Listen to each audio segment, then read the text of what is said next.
La pintura al óleo. Cuando pensamos en ella, lo primero que nos viene a la mente suele ser el color, pero en su esencia es mucho más. Es un sistema increíblemente complejo, una auténtica alquimia, donde la química y la física de la luz se dan la mano. Hoy vamos a explorar justo eso, cómo la materia cruda, el pigmento, el aceite, se transforma en un lenguaje sofisticado, un lenguaje diseñado para dialogar directamente con nuestra manera de ver el mundo. Miremos esto con atención, muy de cerca. Es un autorretrato de Rembrandt y aquí la pintura, adquiere una cualidad casi geológica, ¿no creen? Este relieve, esta textura tridimensional no es un accidente, es una decisión totalmente calculada para manipular la luz. Y ahora, en el otro extremo del espectro, tenemos esto, la sonrisa etérea de la Gioconda. Aquí hay mucho más que pigmentos sobre una tabla. Lo que vemos es una tesis visual sobre la óptica y sobre cómo funciona nuestra percepción. Vamos a analizar cómo estos maestros no solo pintaban, sino que literalmente construían realidades a partir de manipular la materia de forma deliberada. El verdadero secreto del óleo, su verdadera magia, no está en el color, sino en su aglutinante. Estamos hablando de aceites, como el de linaza o el de nuez. A diferencia de otras pinturas, el óleo no se seca porque el agua se evapora. No, sufre un proceso químico fascinante llamado polimerización. Básicamente las moléculas del aceite se entrelazan y forman una película sólida, resistente y, muy importante, translúcida. Y como este proceso es lento, muy lento, le dio al artista un dominio sobre el tiempo que antes era impensable. Y de esa química, de ese secado lento, surge una ley física que no se puede romper. Graso sobre magro. ¿Qué quiere decir esto? Simple, que cada capa de pintura que pones encima de otra debe tener más aceite, o sea, ser más grasa y flexible que la de abajo. Si no respetas esta regla, la pintura se cuartea, se agrieta. Es la lección número 1 en la mecánica de la pintura al óleo. Nuestra primera parada técnica nos lleva a desafiar la idea misma de la forma. Hablemos del esfumato. Y su maestro absoluto claro fue Leonardo da Vinci. Él entendió algo fundamental. En la vida real no vemos líneas definidas, no vemos contornos, vemos objetos rodeados de atmósfera. Así que él no pintaba el contorno, pintaba el aire que lo disolvía. Y con eso le dio a sus obras ese misterio tan característico. La definición académica nos dice que el esfumato elimina los contornos, pero su propósito va mucho más allá. Es una imitación de cómo funciona nuestro propio ojo. Piénsenlo, es imposible enfocar todo en una escena al mismo tiempo. Siempre hay algo que se ve más borroso. Bueno, pues el esfumato reproduce esa ambigüedad de nuestra percepción a la perfección.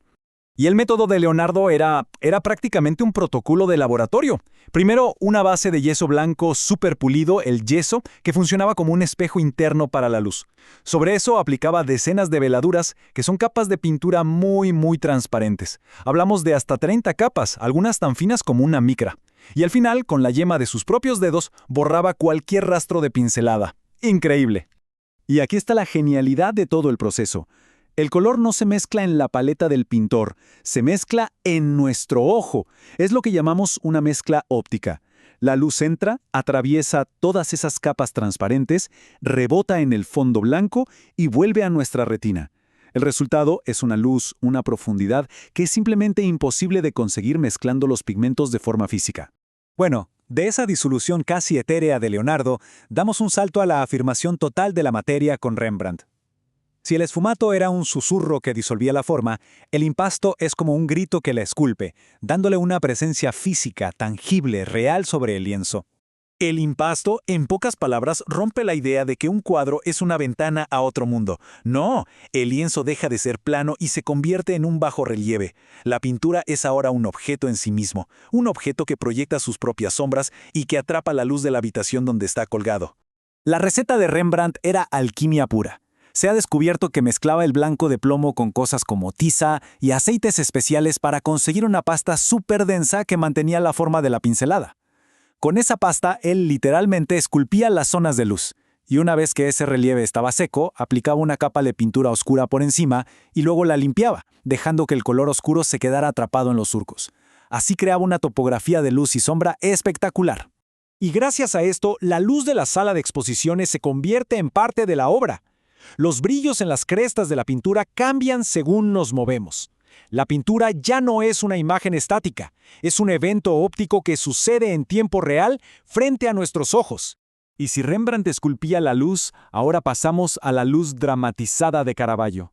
Con el tenebrismo, la luz no solo ilumina, la luz irrumpe, corta la oscuridad con una violencia que es puro teatro. El tenebrismo es básicamente el claroscuro llevado a su extremo más radical.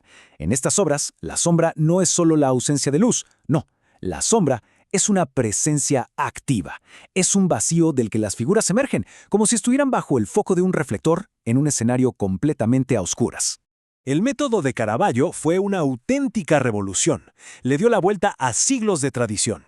En lugar de partir de un fondo claro y añadir sombras, él empezaba con una imprimatura oscura, casi negra, y ni siquiera hacía un dibujo previo, marcaba las líneas principales haciendo cortes sobre la pintura fresca. Y a partir de ahí, pintaba directamente, sacando las formas de esa oscuridad. El efecto psicológico de esto es, inmediato y muy poderoso. Como casi no hay fondo, las figuras se nos vienen encima, invaden nuestro espacio. La luz deja de ser algo natural para convertirse en un personaje más de la historia. ¿Y la sombra? La sombra es ese abismo del que todo parece salir y al que todo está destinado a volver. Muy bien. Exploremos ahora dos técnicas que, aunque son muy diferentes, comparten una misma obsesión: la velocidad, la inmediatez. Hablamos del a la prima, el arte del gesto único, y del scrambling, una técnica para construir atmósferas. Son, en efecto, dos caminos para capturar el instante. Por un lado, el a la prima, o húmedo sobre húmedo, que dominaban maestros como Velázquez. Esto es puro virtuosismo. Requiere una seguridad total para poner el color y el tono exactos a la primera, porque casi no hay margen de error. Y por otro lado, el scrambling, la técnica favorita de J.M.W. Turner. Consiste en frotar una capa de pintura casi seca y opaca sobre un fondo oscuro.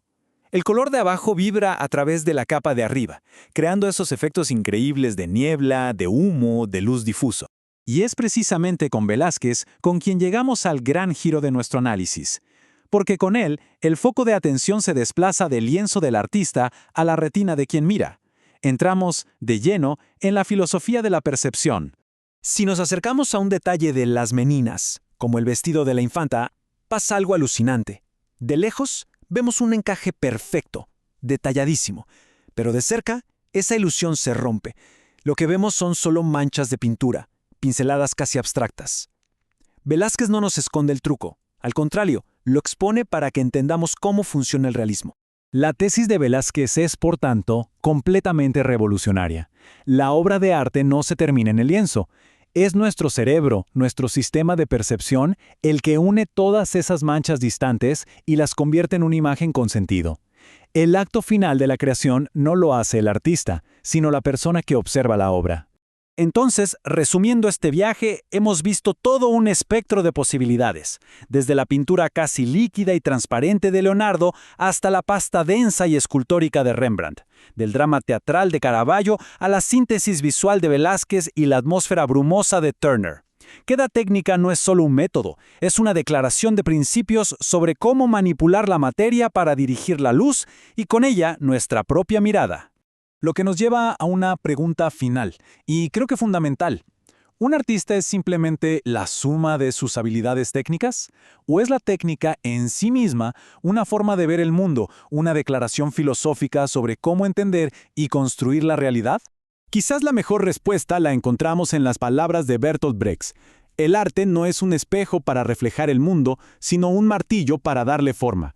Y cada una de estas técnicas fue exactamente eso. Una herramienta, un martillo, no para copiar el mundo, sino para romperlo y volver a construirlo bajo una nueva luz, una nueva visión. Porque al final, el gran arte no refleja el mundo, lo crea.